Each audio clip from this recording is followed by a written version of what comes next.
ونتوكل عليه ونعوذ بالله من شرور أنفسنا ومن سيئات أعمالنا من يهده الله فلا مضل له ومن يضلل فلا هادي له ونشهد أن لا إله إلا الله ونشهد أن محمدا عبده ورسوله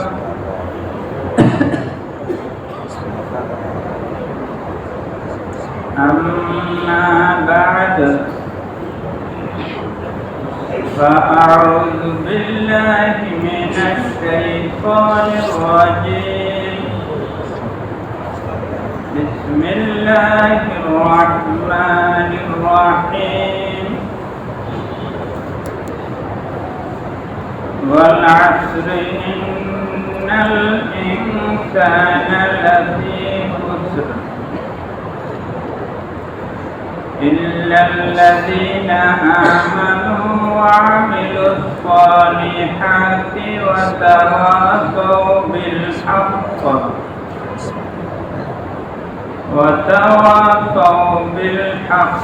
وتواصوا بالصبر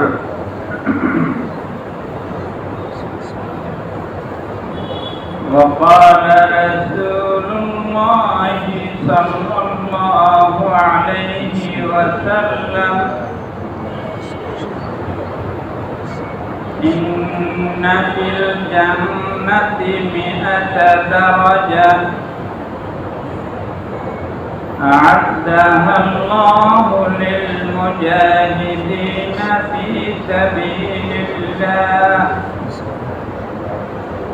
ما بين الدرجتين كما بين السماء والأرض أو كما قال عليه الصلاة والسلام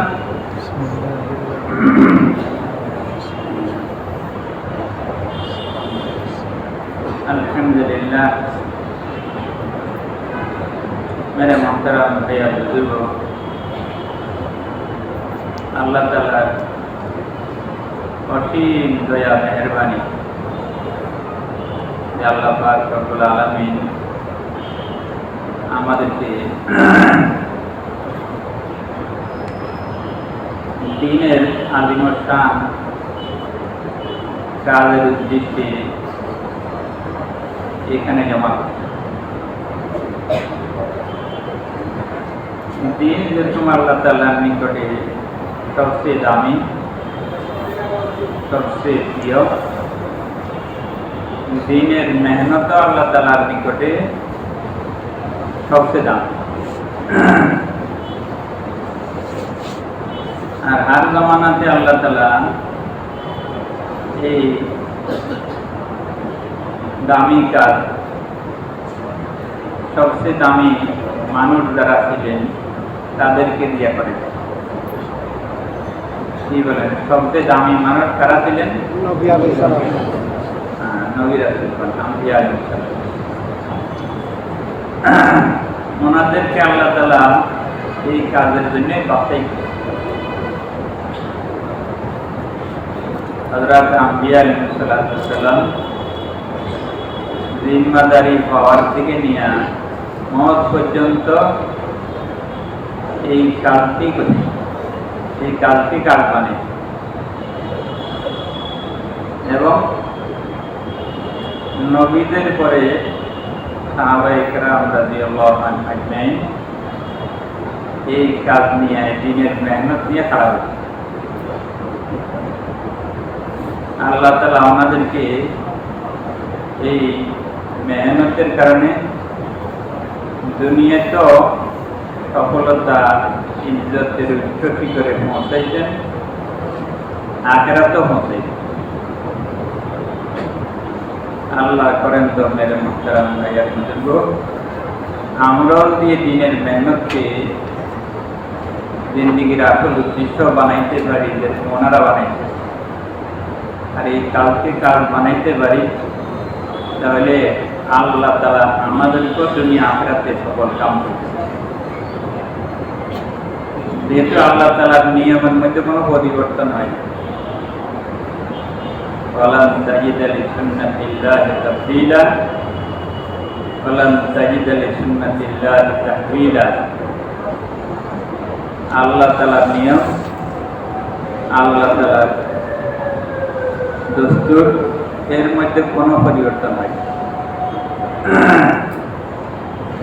আম্বিয়া আলাইহিস সালাম, সাহাবায়ে কেরাম রাদিয়াল্লাহু আনহুম আজমাইন এই দিনকে জিন্দেগির উদ্দেশ্য বানাইছেন এবং মওত পর্যন্ত এই দিনের মেহনতকে করছেন।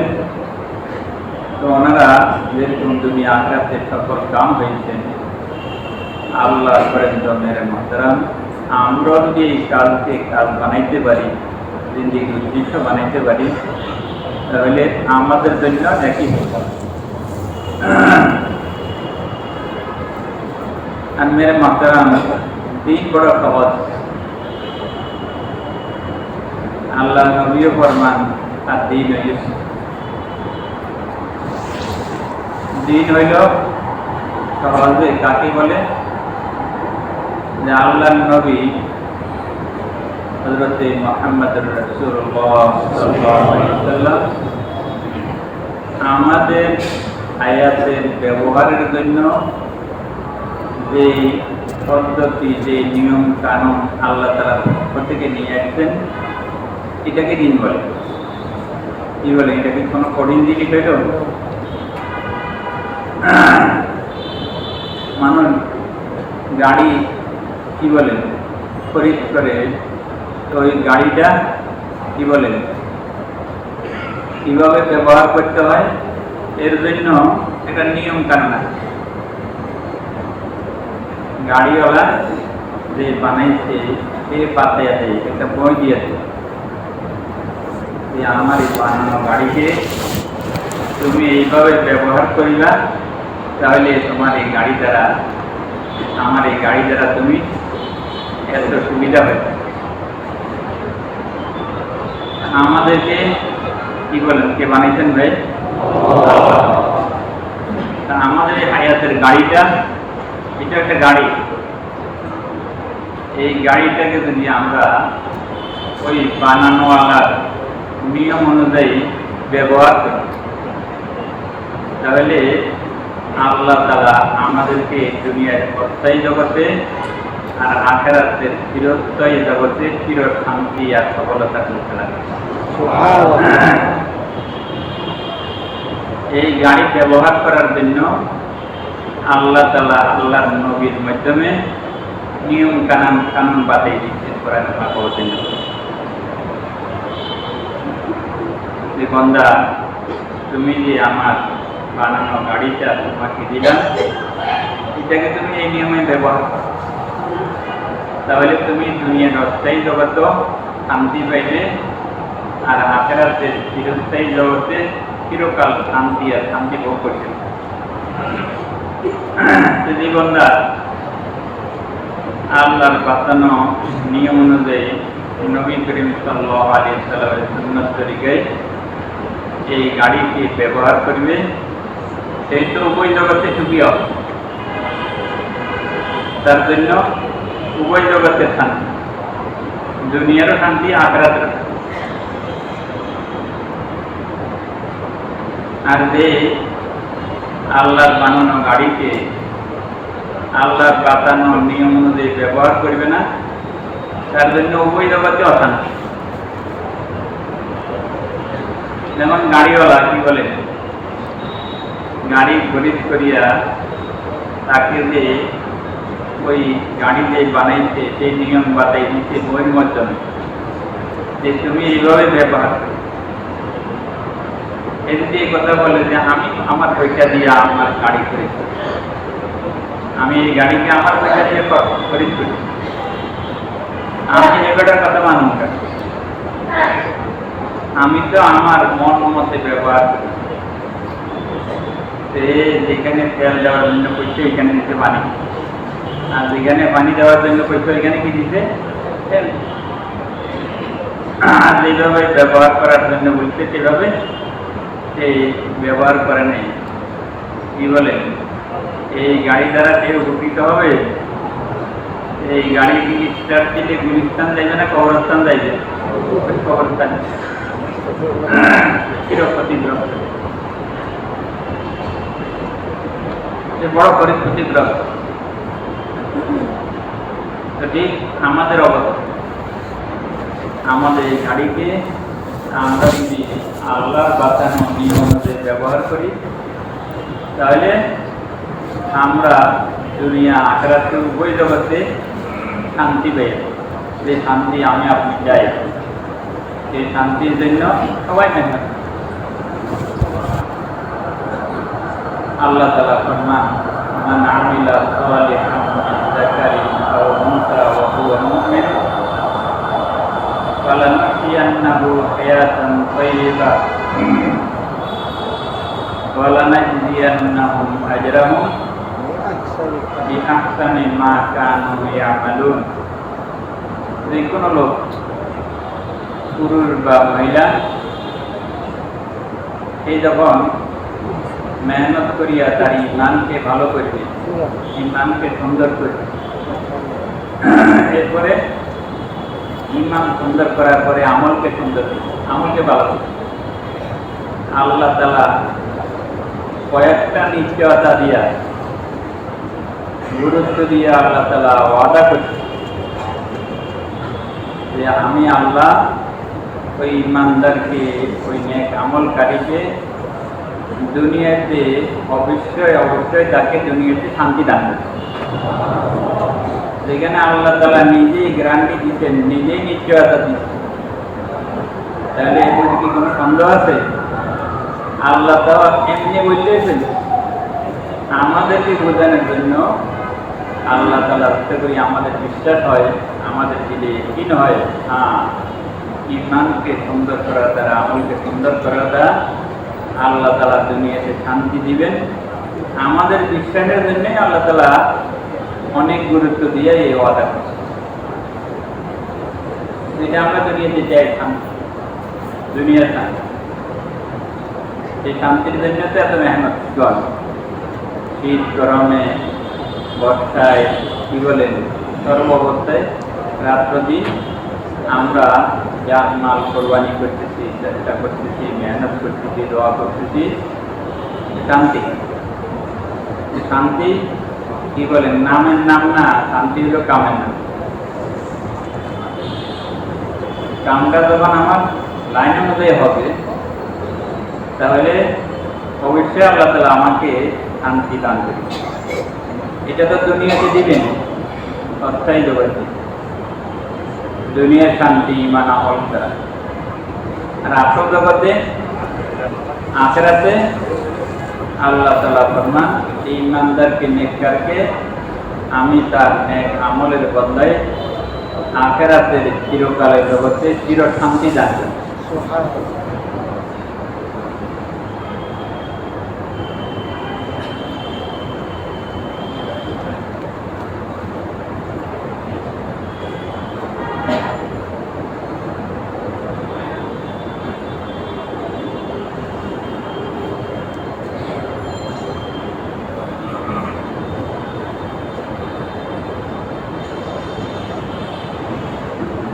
ইমানদারকে, নেককারকে আখিরাত আল্লাহ কি দিবে?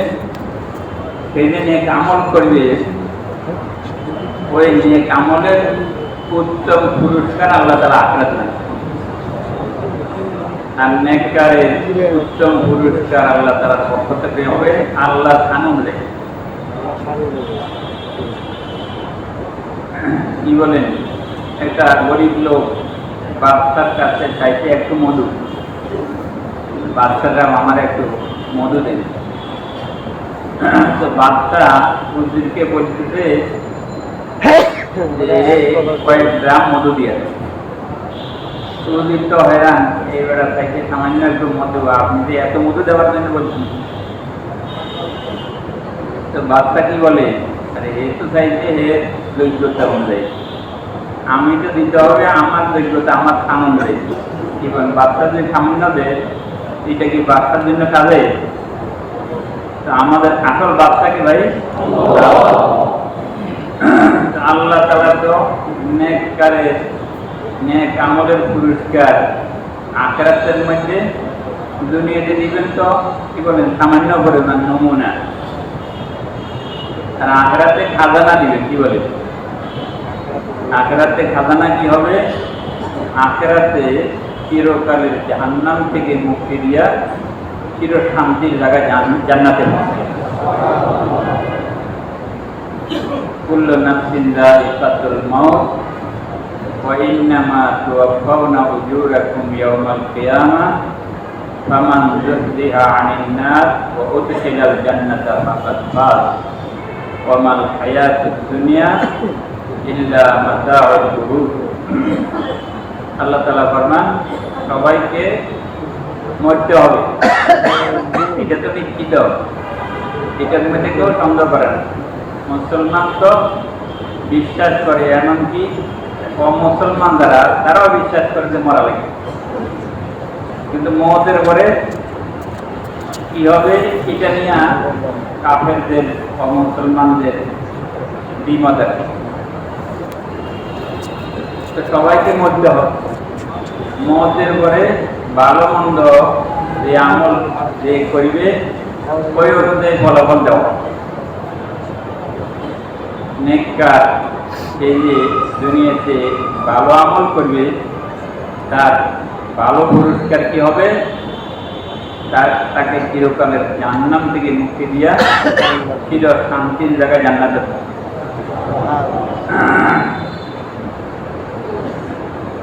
আল্লাহ তাআলা ফরমান, যে ব্যক্তি তার ঈমান আমলের বরকতে জাহান্নাম থেকে নাজাত পাইয়া গেল আর জান্নাতে পৌঁছে গেল, সেই হইল সবচেয়ে বড় সফল কাম, সে হইল সবচেয়ে বড় ভাগ্যবান।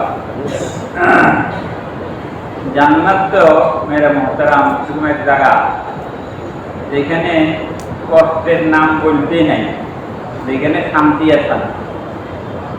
জান্নাত আবার সত্যি আজারে আবার কাছের আবার সত্যি কারে আবার জান্নাতে ওইখানে কোনো কষ্ট মুসিবত বলতেই নাই, কারোর সাথে কারো ঝগড়া ফাসাদ নাই। ওইখানে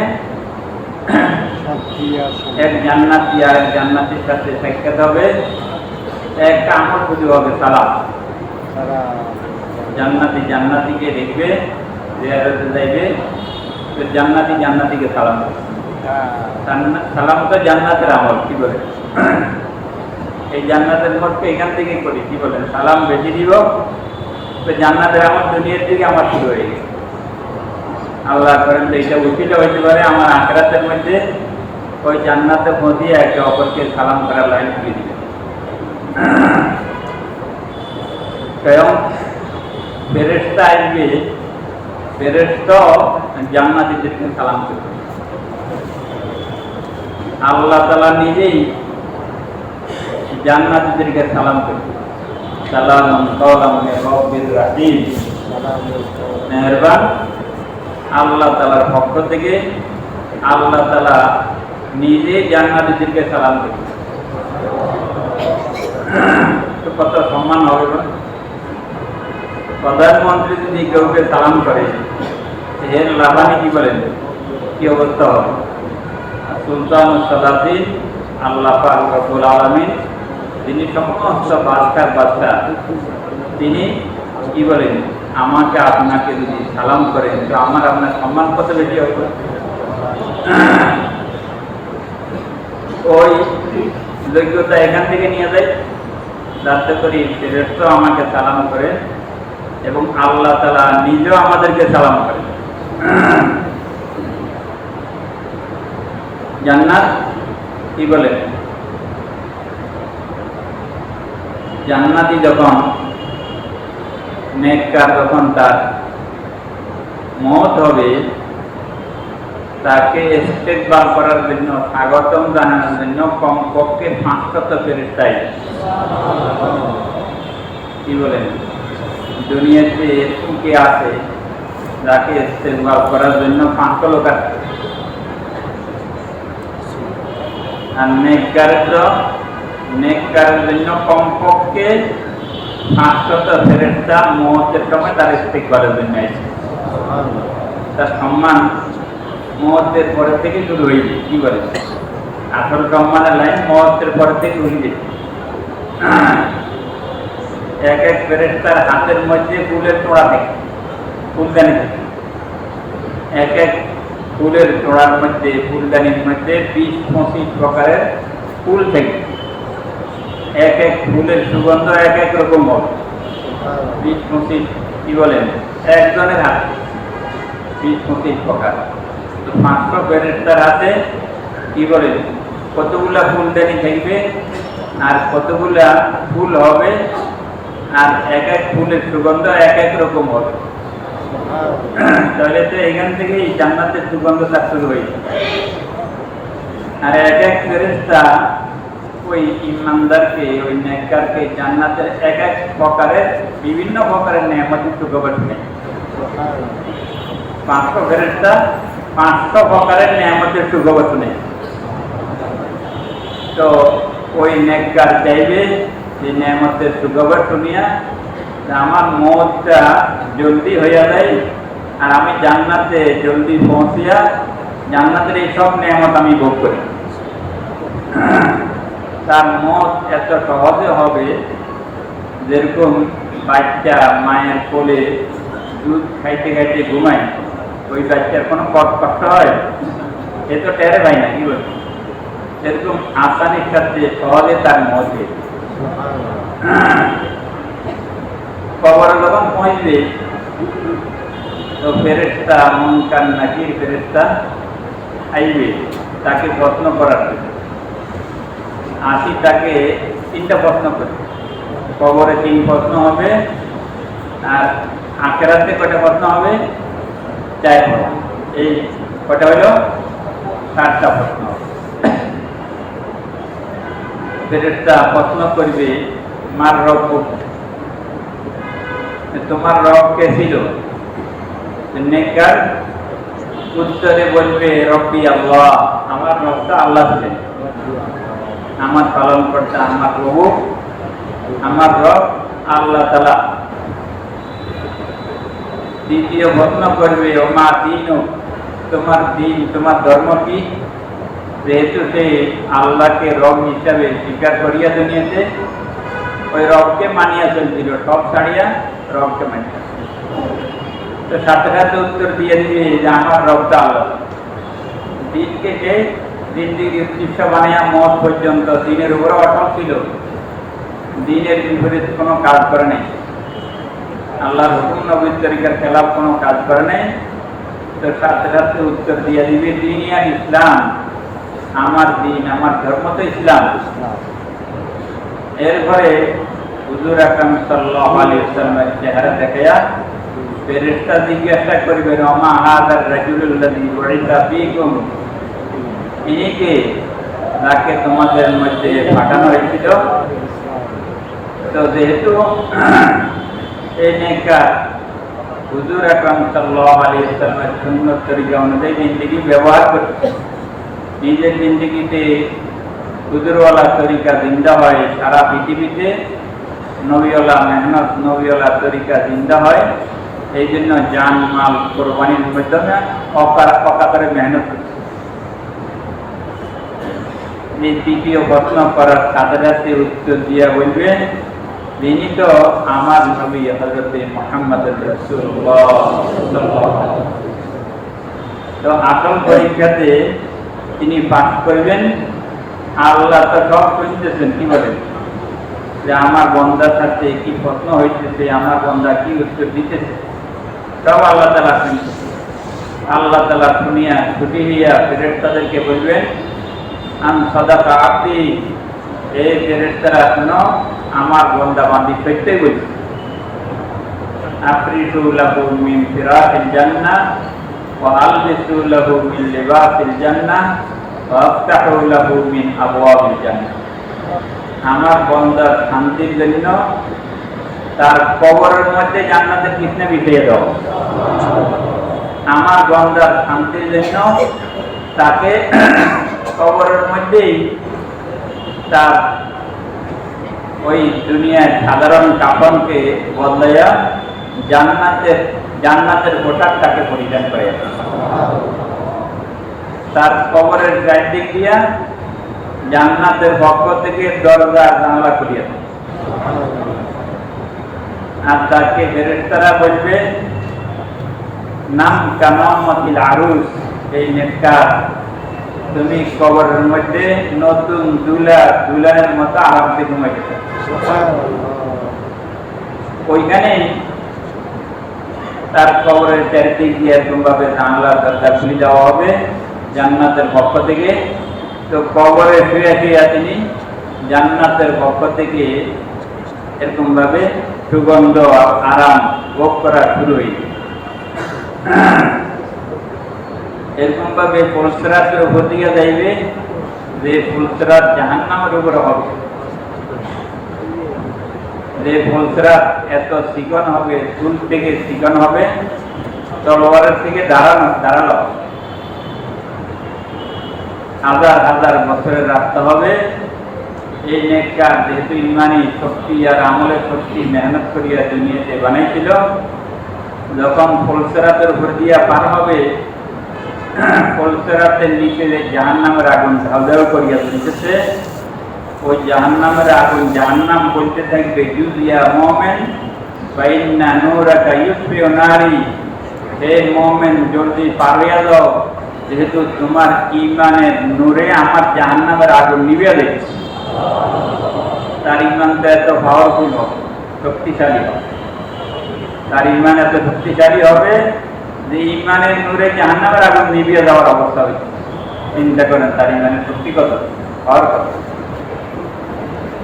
হাজার হাজার বছরের রাস্তা এই নেককার মুহূর্তের মধ্যে পার হয়ে যাচ্ছে। যে বিদ্যুৎ যেরকম চমকায়, কি বলে, মুহূর্তের মধ্যে খতম হয়ে যায়, অনিয়া এক মুহূর্তের মধ্যে এত বিশাল লম্বা রাস্তা, ভয়াবহ রাস্তা মুহূর্তের মধ্যে পাবে। হাঁটার ময়দানে যাইবে, সবাই হিসাবে বেশি ব্যস্ত থাকবে। তিনি এরকম ভাবে ওই মেসকে টিলার মধ্যে আর এরকম ভাবে মজা ভোগ করতে শুরু করে। এরপরে জান্নাতের গেটে পৌঁছবে, ফেরেশতা সেখানেও তাকে ইস্তেকবাল করার জন্য দাঁড়াইবে। তাকে ওইখানে জান্নাতের বড় বড় নেয়ামতের সুখবর শুনে।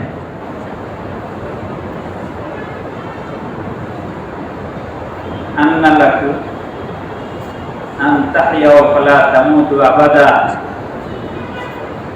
এই জান্নাতি তুমি চিরকাল জান্নাতের মধ্যে চিরঞ্জীবী হবে, তোমার কোনোদিন মত হবে। কি বলেন, দুনিয়াতে একবারে বুড়া চলতে পারে না, তারপরও তাকে দেখতে যান, দোয়া চাই, হুজুর দোয়া করেন আল্লাহ যেন আমার হায়াতটা বাড়াই দেয়। কি বলেন, সেরকম বলে না, কেউ মরতে চাই না, কিন্তু এ আর যদি বুড়া হয়, মত ছাড়া কেউ বাঁচতে পারে? কিন্তু আখিরাতের মধ্যে ওই আশা আল্লাহ পুরা করে দিবে। এই চিরঞ্জীবী চিরকাল হায়াত আল্লাহ তাআলা দান করে। জান্নাতি চিরকাল জান্নাতের মধ্যে চির মজা ভোগ করতে দেখবে, আর জাহান্নামী চিরকাল জাহান্নামের মধ্যে চির কষ্ট ভোগ করতে দেখবে। আল্লাহ তাআলা আমাদেরকে জান্নাতি বানায় দেয়। দ্বিতীয় নেয়ামত সুখবর শুনাইবে, নেয়ামতের সুখবর শুনাইবে যে হে জান্নাতি, চিরকাল তুমি জান্নাতের মধ্যে জওয়ান যুবতী থাকবে, তোমার যৌবনকাল কখনো খতম হবে না। কি বলেন, কেউ বুড়া হতে চায়? কেউ বুড়ে, কিন্তু সেটা কি বুড়া হয়? আশা বুড়া হয়? একদিন দেখা যায় যে শরীরের শক্তি কমিয়ে দুর্বল হয়ে যায়, যৌবনকাল বাড়াবাড়ি, আগের মতো আর পারে না, চলতে পারে না, চলতে পারে না, ধরতে পারে না। মানে কি, তার যৌবনকাল কাটা করছে। তো জান্নাতের মধ্যে চির যৌবনকাল দিয়ে দাও। হযরত ঈসা আলাইহিস সালামের মতো বয়স, হযরত ইউসুফ আলাইহিস সালামের মতো সুন্দর, হযরত মুহাম্মদুর রাসূলুল্লাহ সাল্লাল্লাহু আলাইহি ওয়াসাল্লামের মতো আখলাক। 33 বছরের জওয়ান যুবতী হবে জান্নাত। হযরত ইউসুফ আলাইহিস সালামের মতো সুন্দর, কি বলেন? আর সাইয়্যিদুল আম্বিয়া হযরত মুহাম্মদুর রাসূলুল্লাহ সাল্লাল্লাহু আলাইহি ওয়াসাল্লামের মতো আখলাক। এই আখলাক এত পছন্দনীয় ছিল হুজুর সাল্লাল্লাহু আলাইহি ওয়াসাল্লামের, আল্লাহ নিজে প্রশংসা করেছেন, ওয়া ইন্নাকা লাআলা খুলুকিন আযীম। আপনি সবচেয়ে উত্তম চরিত্রের অধিকারী, সবচেয়ে উত্তম চরিত্রের মাপকাঠি। সবচেয়ে উত্তম চরিত্র আল্লাহ তাআলা জান্নাতীদেরকে দান করবেন। হুজুরওয়ালা চরিত্র নসিব করবেন। আরেক নেয়ামতের সুখবর শুনাইবেন ওই ইস্তেকবালের ফেরেশতা, আন্না লাকুম আন তাসিহু ফালা তাসকামু আবাদা। এই জান্নাতি, তুমি চিরকাল জান্নাতের মধ্যে সুস্থ থাকবে, তোমার অসুখ বললেই হবে না। কি বলেন? দুনিয়াতে কোনো লোক এরকম পাওয়া যায় যে তার অসুখ নেই? একটা না একটা অসুখ তো আছেই, কি কর। জান্নাতের মধ্যে কোনো অসুস্থতা বলতেই নেই, শরীর সুস্থ, অসুখ নাই, মানে তার জিন্দগিটা বড় মজা।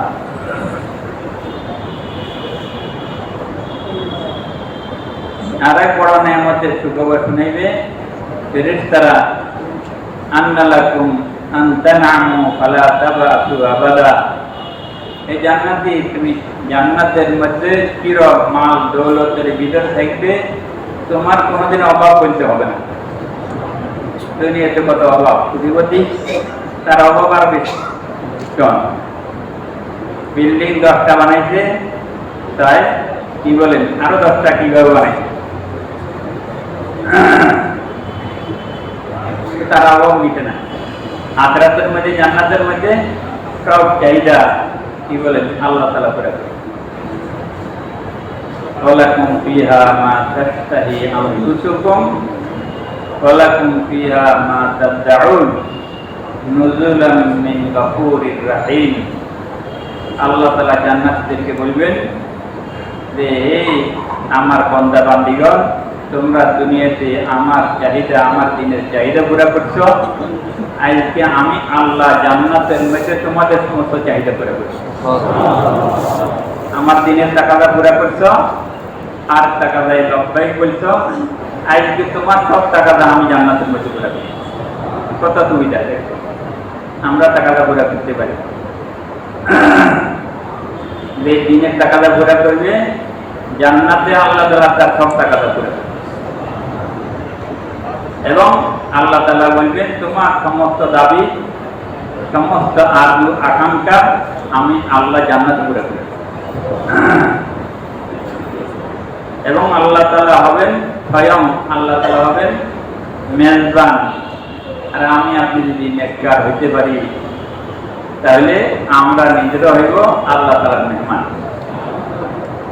আল্লাহ তাআলা কি বলেন, দুনিয়ার চেয়ারম্যান, মেম্বার, একটা মন্ত্রী যদি কেউকে দাওয়াত দেয়, তো সেই তারিখে এরকম করে মেহমানদারি করে আপ্যায়ন করে, কি বলে। আর আল্লাহ স্বয়ং মেজবান হবেন, আল্লাহ দাওয়াত খাওয়াইবেন, তাহলে কত সম্মান আর ইজ্জতের মেহমানদারি হবে, কল্পনা করা যায়। তো জান্নাতে আল্লাহর মেহমান যেন হয়ে যেতে পারে, এই জন্য এখান থেকে তো এ রাস্তায় যাইয়া মেহনত করিয়া ওই তো জান্নাতের মধ্যে মেরে মশরা বড় বড় নেয়ামত দিতে হবে। একটা হবে আল্লাহ তাআলা স্বয়ং জান্নাতীদের সাথে সাক্ষাৎ করতেন, আল্লাহর সাথে জান্নাতীদের স্বয়ং দিদার হবে, সাক্ষাৎ হবে। কত বড় নেয়ামত হবে যে আল্লাহর সাথে থাকতে হবে জান্নাতে। কত মজা! জান্নাতীরা জান্নাত আর আল্লাহ তাআলা জান্নাতীদেরকে জান্নাতের মধ্যে জিজ্ঞাসা করবেন, সরাসরি এরকম কথাবার্তা হবে। যেরকম আমরা একে অপরের সাথে কথাবার্তা বলি সামনাসামনি, আল্লাহর সাথে জান্নাতের মধ্যে এরকম কথাবার্তা হবে জান্নাতীদের। আল্লাহ তাআলা জিজ্ঞাসা করবেন জান্নাতীদেরকে, যে জান্নাতীরা তোমরা কি খুশি আছো, রাজি আছো? তো জান্নাতীরা বলবেন যে আল্লাহ আমরা কেন খুশি হব? আলাম তুনাজ্জিনা মিনান নার ওয়া তুদখিলানা জান্নাত, আপনি কি আমাদেরকে জাহান্নাম থেকে নাজাত দিয়ে জান্নাতে পৌঁছান নাই? আমরা কেন খুশি হব? এরকম কথাবার্তা হবে। আল্লাহ তাআলা বলবেন যে আমি কি তোমাদেরকে এসে বড় নেয়ামত দান করিব? তো জান্নাতীরা তো হয়রান হয়ে যাবে, আরে আমাদেরকে এত হাজারো নেয়ামত দান করছেন, এর থেকে বড় নেয়ামত কি হবে? তখন আল্লাহ তাআলা সবচেয়ে বড় নেয়ামতের সুখবর শুনাইবেন। আল্লাহ তাআলা বলবেন, শোনো, সবচেয়ে বড় নেয়ামতের সুখবর শুনিয়ে নাও। ওয়াহিল্লু আলাইকুম রিজওয়ানি ফালা আসখাতু আলাইকুম বা'দাহু আবাদা, আমি আজ থেকে হে জান্নাতীরা তোমাদের উপরে চিরকালের জন্য সন্তুষ্ট রাজি হয়ে গেলাম, আর কখনো তোমাদের থেকে নারাজ হই। তা আল্লাহ তাআলা সবচেয়ে বড় নেয়ামতের সুখবর জান্নাতে পৌঁছে দিয়ে দিবে, জান্নাতীদেরকে দিয়ে দিবে। ওয়া রিদওয়ানুম মিনাল্লাহি আকবার, আল্লাহ তাআলা নিজেই ফরমান যে সবচেয়ে বড় নেয়ামত হলো আল্লাহর সন্তুষ্টি। সবচেয়ে বড় নেয়ামত কে পাইবে ভাই? আল্লাহর সন্তুষ্টি কারা পাইবে? ওই জান্নাতীরা, নেককাররা। এইখান থেকে নেককার হয়ে যাও। আ'দাতু লি'ইবাদিয়াস সালিহিন মা লা আইনুন রাআত ওয়া লা উযুনুন সামিআত ওয়া লা খাতারা আলা কলবি বাশার। আল্লাহ তাআলা ফরমান যে নেককারের জন্য এই সব নেয়ামত যেগুলো আগে বলা হয়েছে এগুলো, এবং আল্লাহ তাআলা অন্য জায়গাতে বলেন যে আমি আমার নেককার বান্দা বান্দীদের জন্য আখিরাতের মধ্যে এত অসীম অগণিত নেয়ামত তৈরি রেখেছি, যে নেয়ামত কোনোদিন কোনো চোখ দেখে নাই, কোনো কান ওই নেয়ামতের কথা শুনেও নাই, কোনো দিল কল্পনাও করতে পারে না, এত নেয়ামত জান্নাতের মধ্যে দান। তা আমি আপনি ওই নেয়ামতের ভাগী হইতে পারি, কি বলেন? পারি না ভাই? যখন আমি আপনি সেইখান থেকে ঈমান আমলকে মেহনত করিয়া বানাইব, তখন ওই নেককারদেরকে আল্লাহ তাআলা দিবেন। আমি নেককার হইয়া যাই, আমার জন্য জান্নাত, আমার জন্য জান্নাতের সব নেয়ামত, আমি জান্নাতের দুলা হই। কত বড়! এই জন্য এখান থেকে মেহনত করিয়া ঈমানকে বানানো, আমলকে সুন্দর করে। ঈমান কি বলেন? যত লোক কালমা হচ্ছে তাদের কাছে ঈমান আছে, কিন্তু যেই পরিমাণ ঈমান দরকার ওই পরিমাণ ঈমান কি সবার কাছে আছে?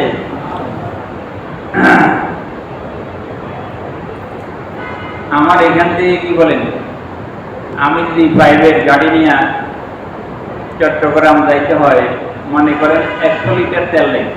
কত লিটার? 100। আছে 10 লিটার, আছে কত? 10 লিটার।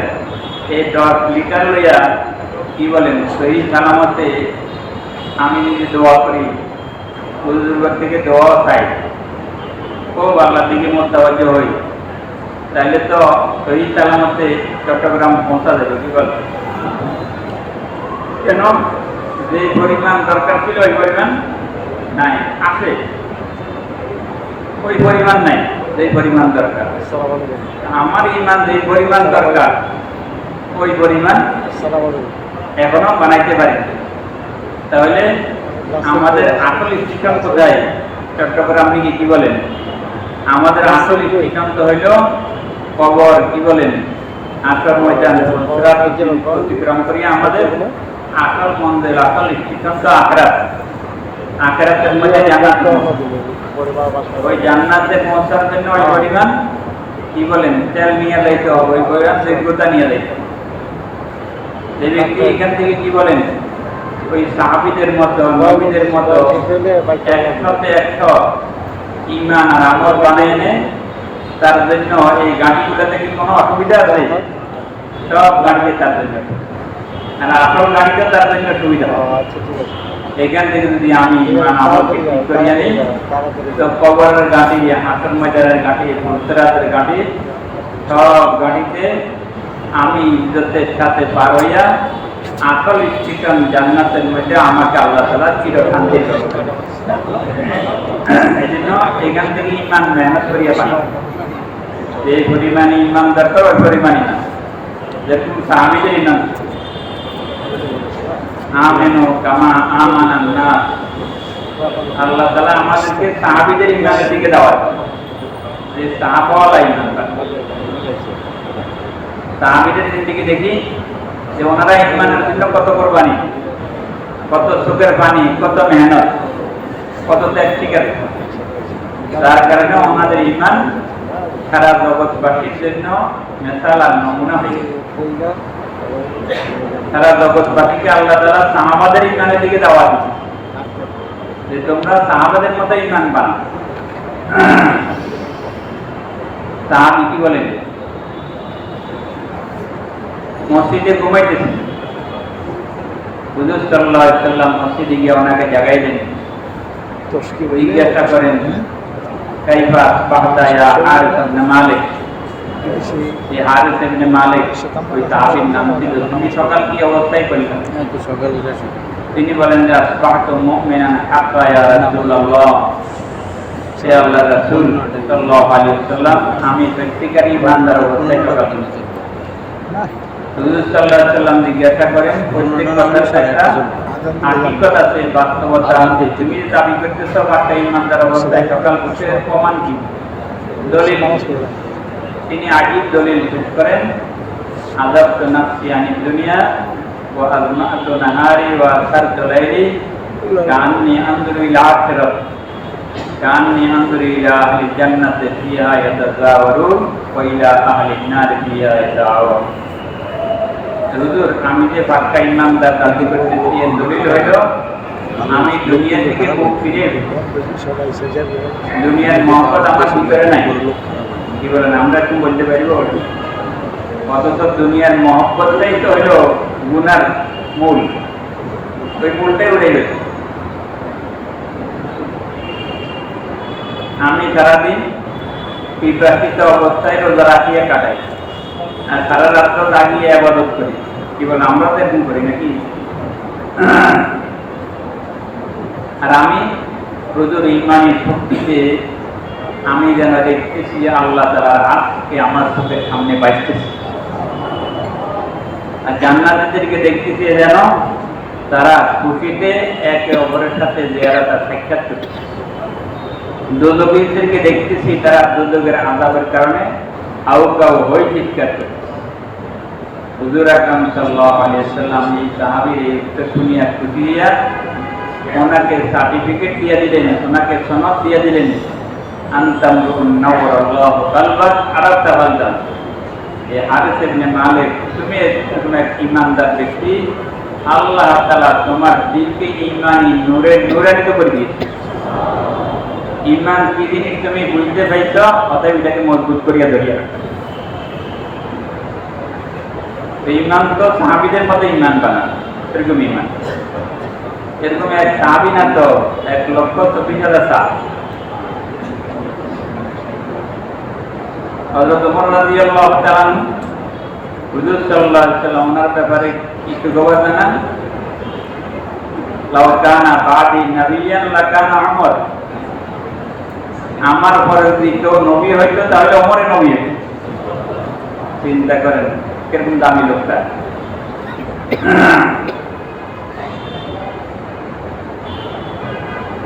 একদিন ওমর রাদিয়াল্লাহু তাআলা হুজুর বলতেছিলেন যে ওমর শুনো, হাদিসের মফহুমের কম, যে তুমি যে কবরে ফেরেশতার প্রশ্নের উত্তর দিবা, এটা আমাকে জিবরিল আলাইহিস সালাম বাতে। কি উত্তর দিবেন? ফেরেশতা কবরের মধ্যে জিজ্ঞাসা করবেন মুনকার নাকির ফেরেশতা, ফেরেশতারা উল্টো প্রশ্ন জিজ্ঞাসা করবে। করবেন মা রব্বুক, হে ওমর বলো তো তোমার রবকে। তিনি উত্তরে বলবেন রব্বি আল্লাহ ওয়া মা রব্বুকুমা। হে ফেরেশতারা শোনো, আমার রব তো আল্লাহ তাআলা, তোমরা দুইজন বলো তোমাদের রবকে। ও চিন্তা করেন বেটা কেমন বেটা। ফেরেশতারে প্রশ্ন করিয়া আবার পাল্টা ফেরেশতারে উত্তর দিয়া, সঠিক উত্তর দিয়া পাল্টা ফেরেশতারে প্রশ্ন করি। আল্লাহ। এরপরে ফেরেশতা জিজ্ঞাসা করে কমা দিনু, হে ওমর বলো তো তোমার দিন কি। তো তিনি বলেন দিনই আল ইসলাম ওমা দিনুকুমা, আমার দিন তো ইসলাম, তোমরা দুইজন বলো হে ফেরেশতারা তোমাদের দিন কি? হুজুর সাল্লাল্লাহু আলাইহি সাল্লামের চেহারা দেখে ফেরেশতারা জিজ্ঞাসা করেন ইনি কে।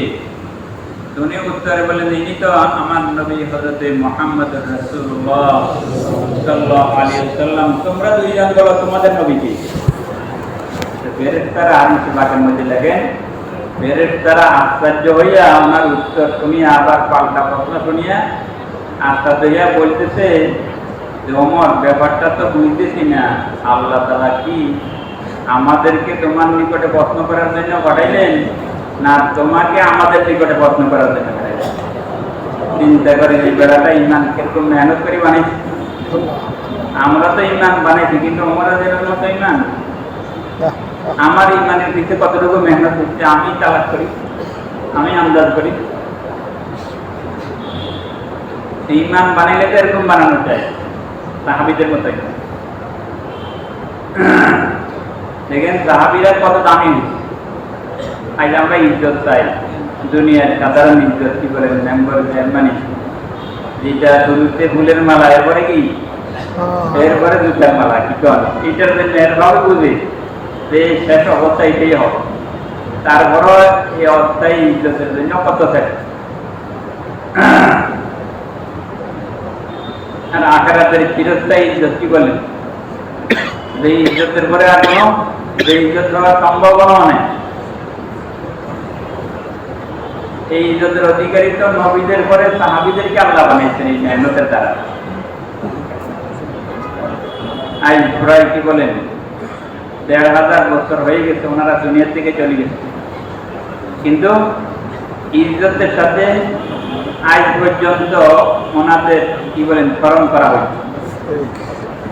সাহাবীদের নাম শুনি, কি বলেন বাচ্চাকে জিজ্ঞাসা করি যে বাবা তোমার নাম কি, তো কালো সাহাবীটার নাম বলে কি বলে আমার নাম বেলাল, কি বলেন গোলাম হাফসি, কালো কুৎসিত।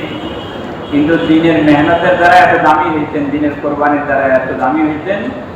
ওই বেলালের কথা যখন শুনি, বাচ্চা যখন বেলাল বলে কি বলে ওই বেলালের স্মরণ করাই দেওয়া হয়।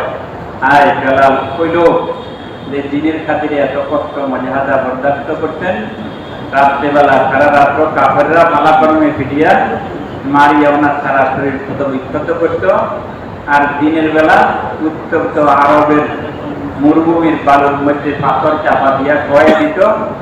আর উনি অবস্থায় ইমান থাকতেন না, বলতেন কি আহাদুন আহাদ আহাদুন আহাদ, আমার আল্লাহ এক, আমার আল্লাহ এক। এখানে ইমানের উপরে অটল ছিলেন, মজবুত ছিলেন। এই হাফসি গোলাম করে আল্লাহ তাআলা কত ইজ্জত দুনিয়াতে দিলেন, আখিরাতে কত ইজ্জত। সাইয়্যিদুল আম্বিয়া মুহাম্মদুর রাসূলুল্লাহ সাল্লাল্লাহু আলাইহি ওয়াসাল্লামের সর্ব অবস্থায় মুয়াজ্জিন কে ছিলেন ভাই?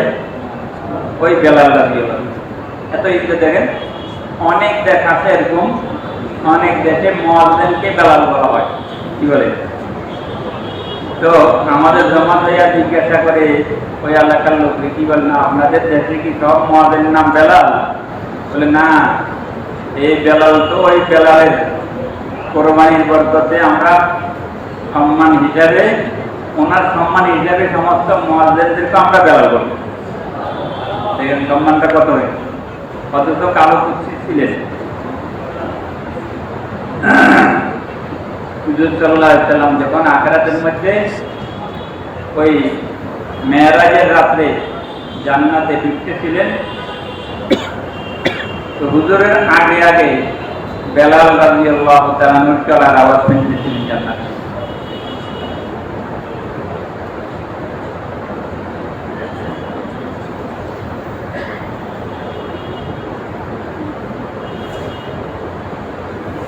হুজুর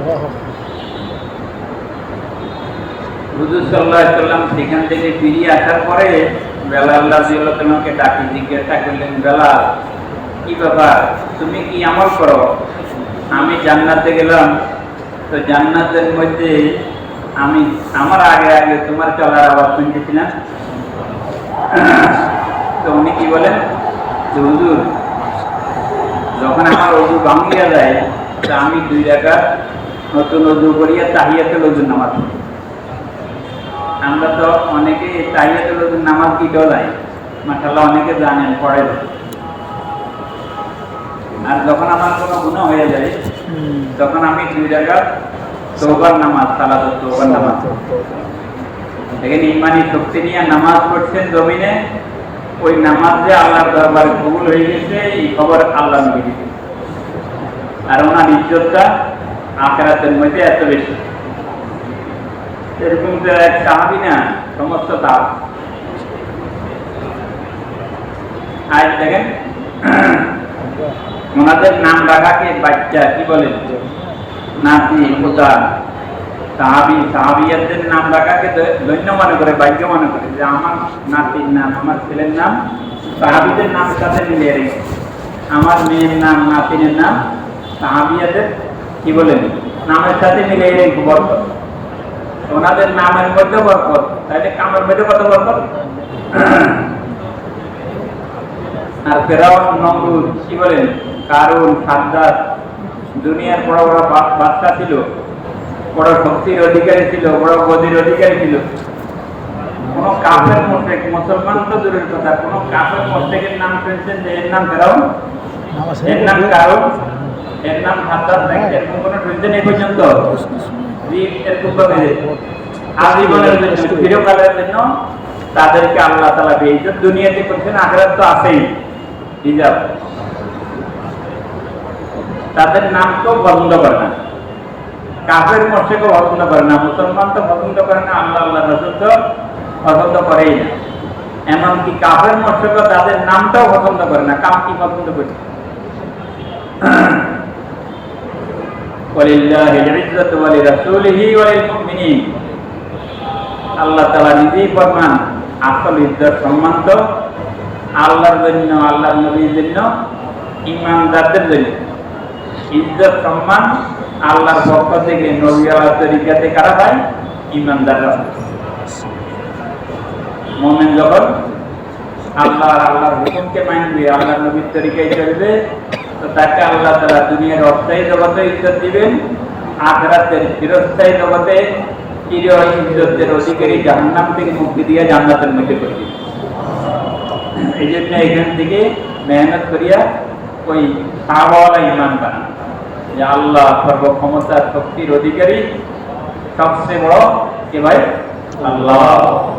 মুয়াজ্জিন কি বলেন, দৈনিক কতবার দাওয়াত দেয়? দৈনিক 5 বার।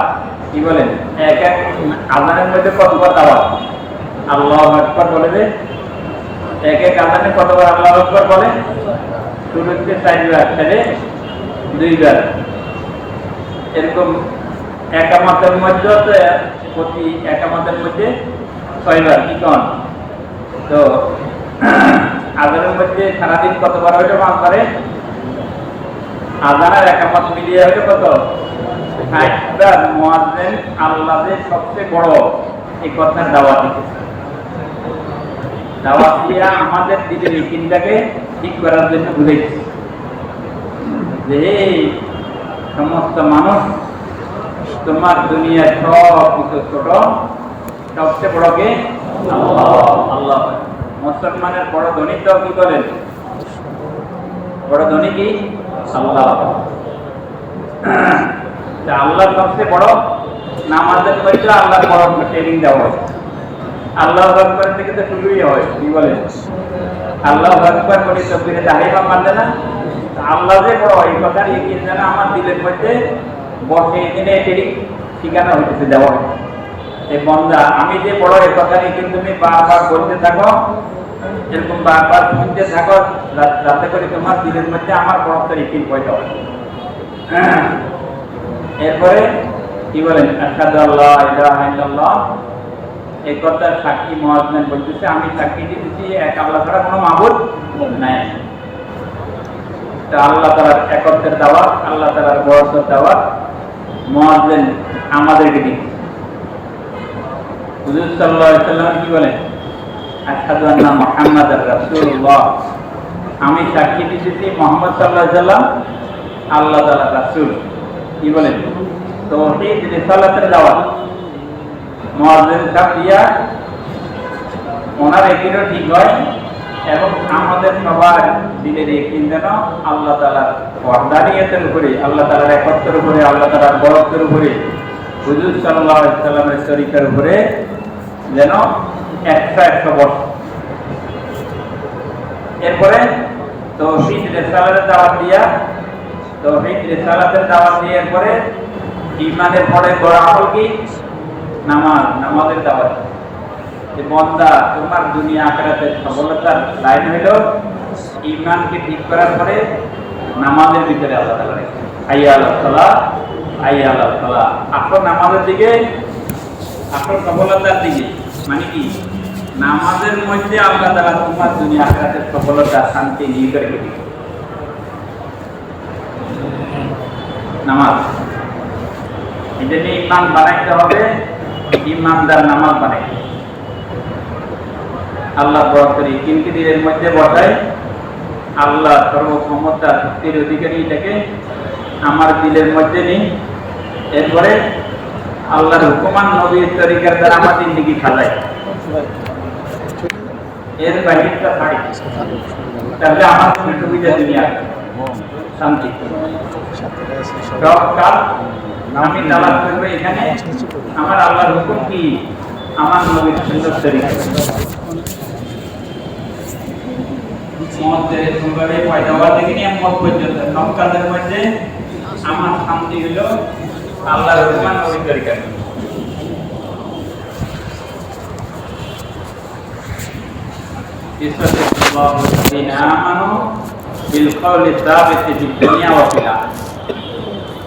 ঈমানের দ্বারাই আল্লাহ তাআলা মুমিনকে দুনিয়া আখিরাতের মধ্যে সঠিক রাস্তায় পরিচালিত করেন,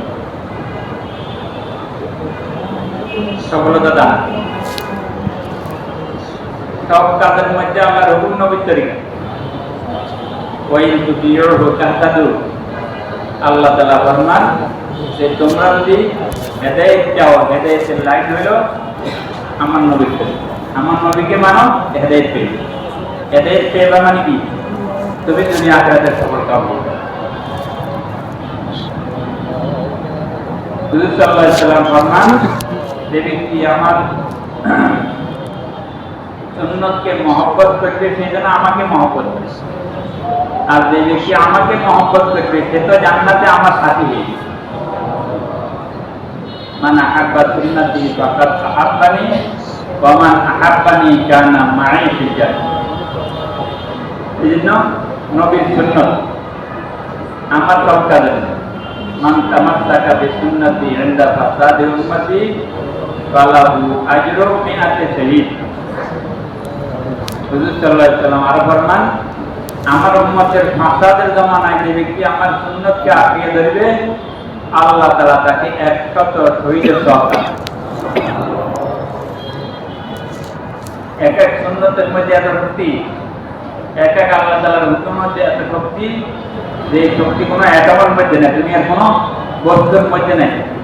এত শক্তি, এত বরকত আল্লাহ তাআলা। আমার বুঝে আসুক না আসুক, আমার জিন্দেগিকে আমি আল্লাহর হুকুম নবীর তরিকার ভিতরে চালাই, তাহলে দুনিয়ার শান্তি হবে, আখিরাত। এক লোক হুজুর সাল্লাল্লাহু আলাইহি ওয়াসাল্লামের খেদমতে আসি বলতেছিলেন, এক সাহাবী, যে হুজুর আমার বড় অভাব ছিল।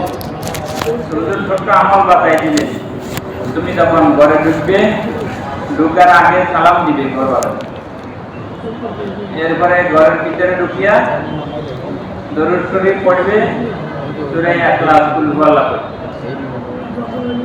এই 3 আমল করবে। তো ওই সাহাবী হুজুরের কথা অনুযায়ী আমল শুরু করেন। কিছুদিন পরে আপনি বলতেছিলেন যে ইয়া রাসূলুল্লাহ সাল্লাল্লাহু আলাইহি ওয়াসাল্লাম, আমার অভাবটা দূর হয়ে গেছে, এবং আমি আমার আত্মীয় স্বজন প্রতিবেশীদেরকে একরাম করতে পারি। দেখেন এই আমলগুলোতে আমাদের নজরে ছোট, কিন্তু আল্লাহ তাআলার কাছে অনেক ছোট। এই যে সব কাজের মধ্যে নড়িয়ালতা আমরা এটা আজম করিয়া নিই, আজ থেকে প্রতিজ্ঞাবদ্ধ হয়ে যাই, আমি কখনো আল্লাহ তাআলার হুকুম ছাড়ব না, নবীর তরিকা ভাঙব না, এবং আমি নিজে, আমার ঘরের লোক, আমার এলাকার লোক, আমার দেশের লোক তারাও আল্লাহর হুকুম নবীর তরিকায় চলে। এই জন্য একটা মেহনত করবো, একটা দাওয়াত দাঁড়িয়ে মেহনত করবো। কি বল, এই জন্য আমরা কি নিয়োগ করতে পারি না? নিয়োগ করতে পারি। আল্লাহ তাআলা সবাইকে তৌফিক দান। আমি যে আল্লাহর হুকুম নবীর তরিকায় একটা চলার জন্য চেষ্টা করব, আর বড় থেকে নিয়ে এরকম খারাপ পৃথিবীর লোক সবাইকে দাওয়াত দিয়ে তৈরি করব। কি বল, তাহলে আমি দাওয়াত দিয়ে 10টা লোককে তৈরি করি, 20টা লোককে তৈরি করি দিনের উপরে চলার জন্য, তাহলে সবাই মিলিয়ে যত নাকি পাইবে আল্লাহ আমাকে একাই সবাই সমপরিমাণে কিনা। ভালো কাজের যে রাফর হবে, ভালো কাজ করি যত নাকি কামাই করবে সবাই সমপরিমাণ নাকি যে রাফরি করবে তিনি একাই কামাই, আখিরাতের কামাই। আমার এই দাওয়াতের মেহনত আখিরাতের, আল্লাহ থেকে লওয়ার জন্য সরাসরি মধ্যম হইল নামাজ। হুজুর সাল্লাল্লাহু আলাইহি ওয়াসাল্লাম ইন্তেকালের সময়ও সাহাবীদেরকে বারবার গুরুত্ব দিয়ে বলতেছিলেন, আসসালাতু ওয়া মা মালাকাত আইমানুকুম, আসসালাতু ওয়া মা মালাকাত আইমানুকুম। যে আমার সাহাবীরা দুই হকের ব্যাপারে বড় সতর্ক দেখবে। এক হক হইল বান্দার হক, এক হক কার হক ভাই? বান্দার হক। আর এক হক হইল আল্লাহর হক।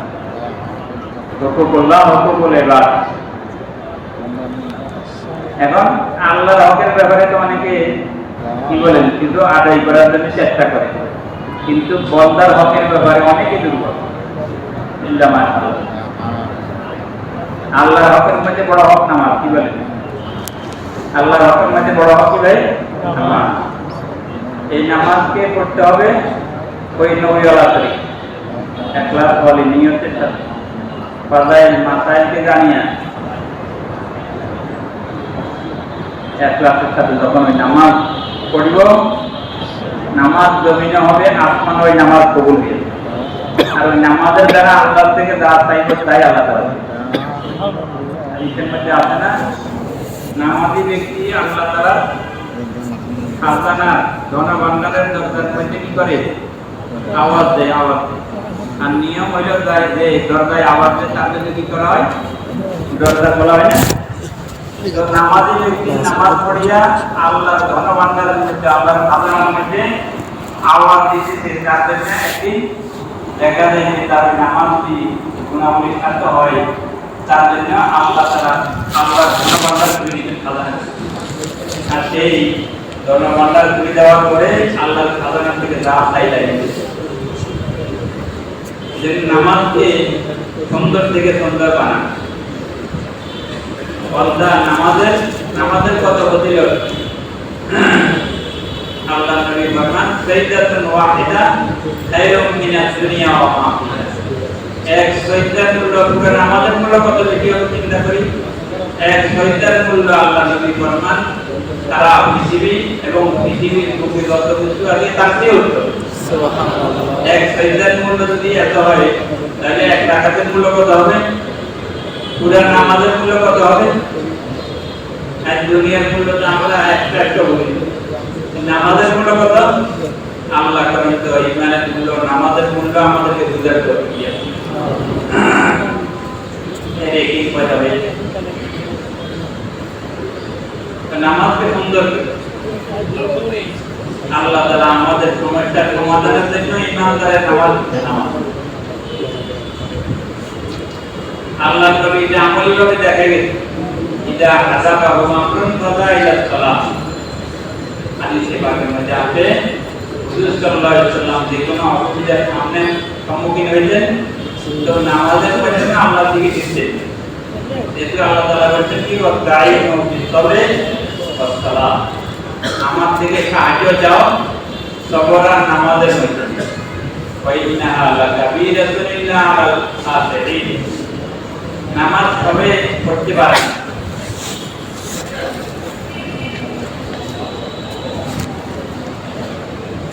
যারা দুর্বল ঈমান তাদের জন্য নামাজ অনেক কঠিন। যাদের মধ্যে আল্লাহর ভয় আছে তাদের জন্য নামাজ সহজ। তারা তো একথা বলবে, একথা বুঝবে, আরে আল্লাহ তো আমাকে আল্লাহ থেকে লড়ার জন্য, সমস্যা সমাধানের জন্য নামাজ দিচ্ছেন, তা আমার সমস্যা সমাধানের রাস্তাটা সহজ। আমি নামাজ পড়ে আল্লাহর দরবারে বলবো, আল্লাহ আমার সমস্যা সমাধান করবে। ইমানদার ইমান পাকা হবে, তার আমলের একই নাও। যেমন হযরত আব্দুল্লাহ ইবনে মাসউদ রাদিয়াল্লাহু তাআলা বড় সাহাবী ছিলেন, উনি অসুস্থ হয়েছেন। হযরত ওসমান রাদিয়াল্লাহু তাআলা ওনাকে দেখার জন্য গেলেন। আজ আমরা রোগীকে দেখি না, রোগীর আদত হক, অসুস্থ হলে অসুস্থ লোকের খোঁজ খবর নেওয়া, তাকে দেখাশোনা করা মুসলমানদের হকের মধ্যে এটা একটা। তার তিনটা ওই সময় বেতন থাকে, আপনি যে একটু খোঁজ খবর নেবেন, তার দিনের বড় শান্তি পাই, তার বড় আরাম পাইলে একটা একরামও করি, তাহলে তো আরো বেশি ভালো। হযরত ওসমান রাদিয়াল্লাহু তাআলা উনি হযরত আব্দুল্লাহ ইবনে মাসউদ রাদিয়াল্লাহু তাআলাকে দেখার জন্য গেলেন। তাই জিজ্ঞাসা করলেন, মা চাচা কি আপনার কি অসুবিধা, কি কষ্ট? উনি কি বলেন, যুনুবি, আমার গুনার কষ্ট। দুনিয়ার কোনো অসুবিধার কথা বলেন নাই। মা চাচা আপনার কি দরকার? খলিফাতুল মুমিনিন বলেন, জিজ্ঞাসা করা আপনার কি দরকার? উনি কি বলেন, আমরা তো ওইটা বলতাম চিকিৎসা ভালো দরকার, তারপরে টাকা পয়সা দরকার, কি কম? উনি কি বলেন, রাহমাত রাব্বি, আমার রবের রহমতের দরকার। কি বলেন, আমাদের মুসলিমদের খুলে মেলে বাইরে কি করেছিল, আল্লাহর রহমতের আশা, আল্লাহর উপরে কি এজন্য ওটাই পেয়েছে। আচ্ছা, আপনার জন্য ডাক্তার নিয়ে আসি। উনি কি বলেন, আর তবিব আমরা জানি যে কি ডাক্তার নিয়ে আসবেন, ডাক্তারে তো আমরা অসুস্থ করছি। কি বলেন, ঢাকা শহরে ডাক্তার অসুস্থ করছে? কোন ডাক্তার অসুস্থ করছে ভাই? আসল ডাক্তার। আসল ডাক্তার কে ভাই? কোন দিকে নজর?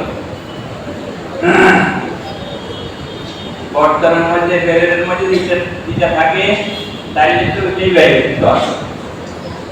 ওনার দিকের মধ্যে আগ্রাস ছিল, কি বলেন, ইমান ছিল, ইমানি সেবত ছিল, ওটাই বাইরে, ইমানি কথাই বাইরে মহতের সময়।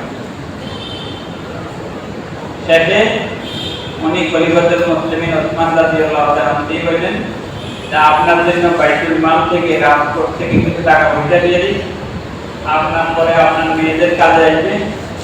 উনি পরিষ্কার ভাষায় বলে দিলেন, লা হায়াতা লি ফিহা, আমার এই টাকা পয়সার কোনো দরকার নেই। কি হলো, আমরা বলতে বলতাম মাশাআল্লাহ, রাষ্ট্রপতি আমার দেখার জন্য আসছে, উনি আরো কিছু সাহায্য করে বলছে, আলহামদুলিল্লাহ কতবার হচ্ছে আপনি কন। আর উনি পরিষ্কার বলে দিতেছেন যে না, আপনার এই সাহায্যের আমার কোনো দরকার নেই, আমাদের সামান্য ইমান দিয়ে পাইবো ভাই, চিন্তা করেন তো কত ইমানে। আর এই কথা বলতেছিলেন ওসমান রাদিয়াল্লাহু তাআলাকে, হযরত আব্দুল্লাহ ইবনে মাসউদ রাদিয়াল্লাহু তাআলা এই কথা বললেন যে আমার কোনো দরকার নাই রাষ্ট্র থেকে সাহায্যের। আরো কি বললেন সাথে, আপনি মনে হয় আমার মেয়েদের ব্যাপারে অভাবে ভয় করতেছেন, আমার মধ্যে করে আমি তো ভয় করি না। কেন? আমি তো আমার মেয়েদেরকে সূরা ওয়াকিয়া শিখেছি। কি শিখেছি? সূরা ওয়াকিয়া শিখেছি। আর আল্লাহ নবী বলেছেন, মান কারা সূরাতাল ওয়াকিয়াতি কুল্লা লাইলা লাম তুসিবহু বাকাতুন ওয়ালা। যে ব্যক্তি প্রতি রাতে সূরা ওয়াকিয়া পড়বে, জিন্দেগিতে তার কোনো অভাব হবে না। আমলের উপরে একটু ইমানদার ছিলেন, আমলের উপরে কথা এসেছিল আমরা চলে গেলাম, নম্বর লাগিয়ে গেছে। মাসাল অনেকে তো নিজেও আমল করি, বাচ্চাদের থেকে আমল করার জন্য কি বলেন বলি, কিন্তু সবাই কি হয়, সবাই হয় চেষ্টা করি ওই ভিতরের ইঞ্জিনটাই কাজ করে, ভিতরের শক্তি বাহির পকা। এই জন্য রাস্তায় বের হইয়া এই তবলিগের মেহনত হইলেও ভিতরের শক্তিটা পয়দা পায়। ভিতরে যখন ইমানের শক্তি হবে, এটার প্রকাশ বাইরে হবে। আমার ইমানও বানাইতে হবে, আমার আমলও বানাইতে হবে। আমার ঘরের থেকে নিয়ে সারা পৃথিবীর লোক তাদের ইমান আর আমল বনে, এই জন্যই তবলিগের হযরত ইলিয়াস রাহমাতুল্লাহ তারা কি খাইতেন? পুরা দিন পুরি দুনিয়া में जिंदा हो जाए, সারা জগতে পুরা দুনিয়াতে পুরা দিন জিন্দা হয়, তাহলে থাকে আর অশান্তি কেন? তাহলে আমার দিনে দিন আছে, হয়তো আমি নামাজ পড়ি না, রোজা রাখি, আল্লাহ রাস্তায় রাইলাম না, আমি তো নামাজ পড়ি, বলাই এটা বাকিটা নাই, কি বলে? তারপর যদি এক কোনা ঠিক থাকে আর বাকি কোনাগুলোতে পীড়া থাকে, তো এই তার মধ্যে মানুষ দেখতে পারবে? অবস্থা তো বেশিরভাগই, কারণ নামাজ ঠিক আছে কিন্তু রোজা ঠিক নেই, কারণ রোজা ঠিক আছে জাকাত ঠিক নেই, তারা জাকাত খরচ হয়েছে ওটা যদি বললাম তো ওই রাস্তা পীড়া, ওই রোগীটা পীড়া, কারণ জাকাত ঠিক আছে কিন্তু হজ খরচ হয়েছে, হজটা করে না, কি বলেন? হজের মাত্র যদি হয়তো হয়ে গেছে আল্লাহ নবী বর্ণনা এই ব্যক্তির উপরে হজ খরচ হয়েছে, আর সে হজ আদায় করতে কি বলেন? মান হাজ্জা লিল্লাহ ফালাম ইয়ারফুস ওয়ালাম ইয়াফসুক রাজা কায়াউমিন ওয়ালাদাতু উম্মু, যে আল্লাহর জন্য হজ করছে, যে হজ করিয়া এরকম নিষ্পাপ হইয়া বেগুনা হইয়া উঠছে যেন আজকে মায়ের পেট থেকে বেরিয়ে দুনিয়াতে। হজ্জুল মাবরুর লাইসা লাহুল জান্নাহ লাইসা লাহুল জাযা ইল্লা জান্নাহ। আরো বললাম, যে ব্যক্তি হজ্জে মাবরুর করবে, মকবুল হজ করবে, তার প্রতিদান তো তার পুরস্কারটা একমাত্র জান্নাত। এত লাভ। আরে আল্লাহ দিচ্ছেন, কি বলেন?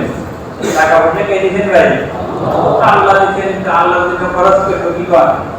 তাহলে ওই খরচ করার দ্বারা আমার টাকা কমবে না, যে হজ ওমরা করবে, আল্লাহ নবী ফরমান এই কোনোদিন গরিব হবে না। হজ ওমরা যে ব্যক্তি করবে সে কখনো গরিব হবে না। ওই একদিনটা বানাইতে হবে এই রাস্তায় বেরিয়ে। ওদিকে এটাও বলছেন, লাভ তো শুনেছেন, ক্ষতিও শুনেছেন, যে ব্যক্তির উপরে হজ খরচ হয়েছে কিন্তু হজ করে নাই, দুর্ভাগ্য।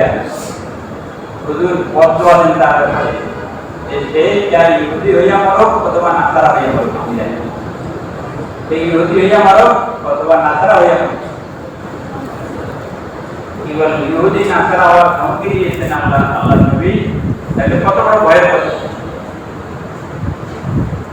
এই জন্য যাদের উপর হজ খরচ হয়েছে তাদের তো হজ করা দরকার। যারা বুঝে না তাদেরকে দাওয়াত দিয়ে তশকিল করে বুঝাই, লাভও বুঝাই, ক্ষতিও বুঝাই।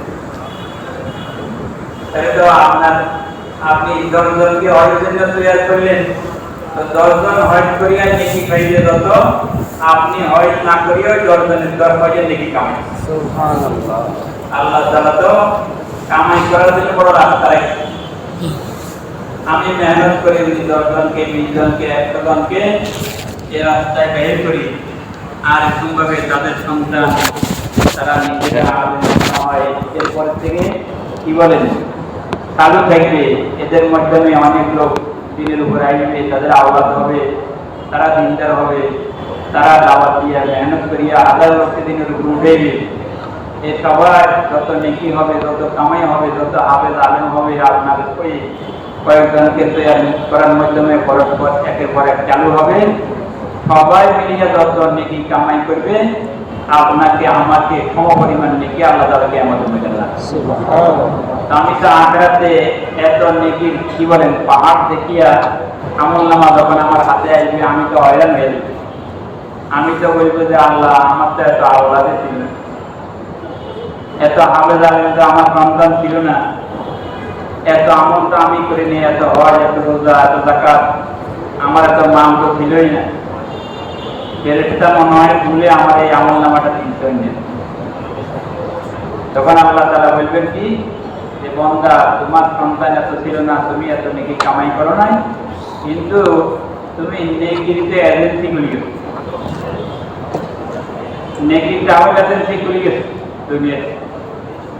যে তুমি যে দাওয়াতের মেহনতের দ্বারা এত লোককে এই মেহনতের মধ্যে খাড়া করছো, রাত্রদিন মোকামি বিরোধী দেশ বিদেশে সফর করিয়া, রাষ্ট্র করিয়া, কোরবানি করিয়া, ঘরে বাইরে মেহনত করিয়া, আমল করিয়া এরকম লাইন খুলছ, এত লোককে তৈরি করছো, তাদের মাধ্যমে যত লোক দিনদার হয়েছে, আলেম হাফেজ হয়েছে, হজ যাকাত আদায় করছে, নামাজ রোজা করছে, সবাই মিলে যত নেকি পাইছে, আমি আল্লাহ তোমাকে একাই সবাই সমর্পণ দিয়েছি।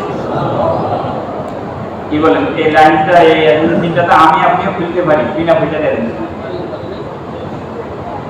খুলতে পারি না ভাই? এই জন্য তবলিগের ম্যান বড় সহজ, আর বড় দামি, আর বড় জরুরি।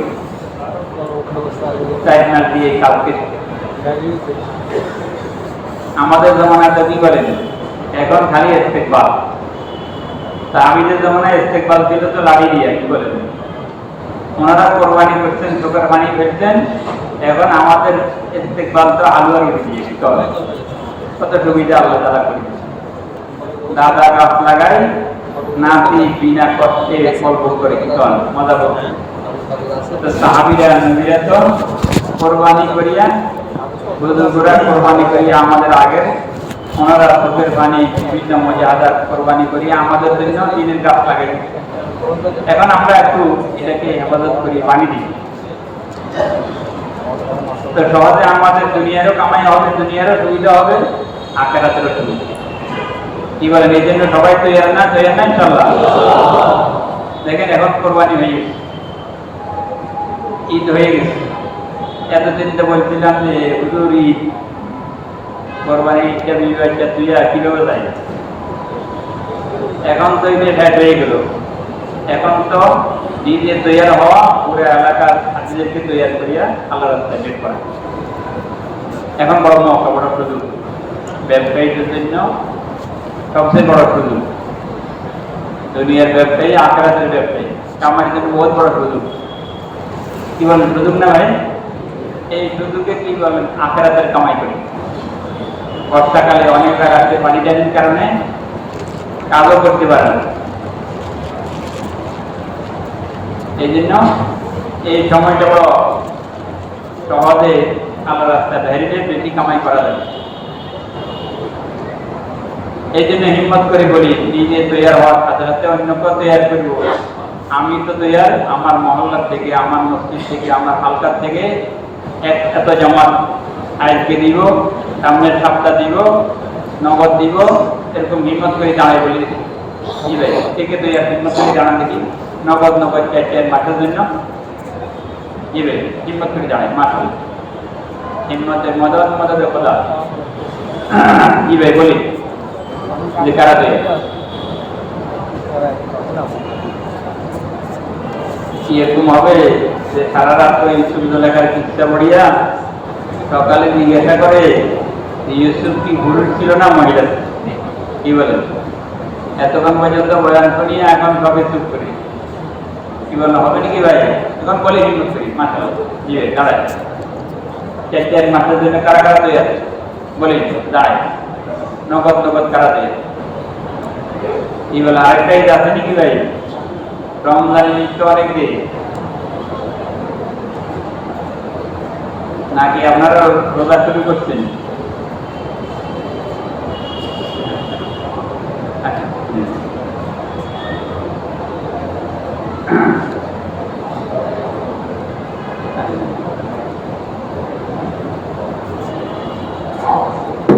ভাই নাম দেওয়া তো সহজ, নাম দেয়, যাওয়া না দেওয়া তো পরে পরামর্শ করবে। কি বলেন ভাই, হিম্মত করে বলেন।